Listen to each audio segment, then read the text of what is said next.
প্রভাষক আক্তার হোসেন তিনি অত্যন্ত মেধাবী শিক্ষার্থী ছিলেন এবং বর্তমানে তিনি শিক্ষাকে নিয়ে যে পরিমাণ অগ্রসর হচ্ছেন এবং দেশ জাতিকে গড়ে তোলার জন্য যতটুকু প্রচেষ্টা চালিয়ে যাচ্ছেন সেটি অত্যন্ত প্রশংসনীয়।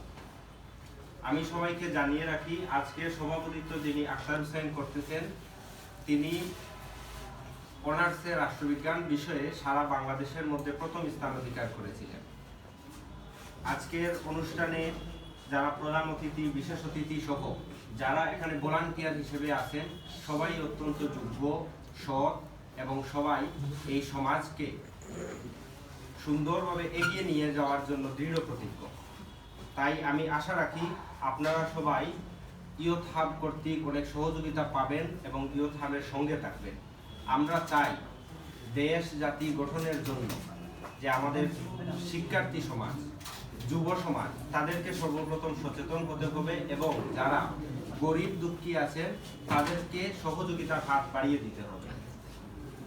আমি ইয়ুথ হাবের আজকের অনুষ্ঠানের সফলতা কামনা করি এবং সবাইকে ধন্যবাদ জানিয়ে আমার সংক্ষিপ্ত বক্তব্য এখানেই শেষ করছি। ধন্যবাদ।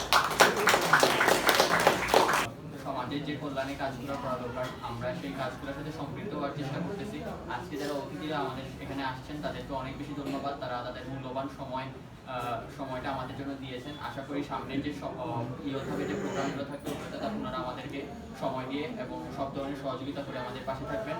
আর আজকে আমাদের যে কার্যক্রম, এই কার্যক্রমে সকলের প্রতি অনুরোধ থাকবে, বিনীত অনুরোধ, আপনারা আমাদের যারা ইয়ুথ হাবের সদস্যরা আছে তাদেরকে সহযোগিতা করবেন, আমরা যেন সুস্থ ও সুন্দরভাবে এই প্রোগ্রামটা শেষ করতে পারি।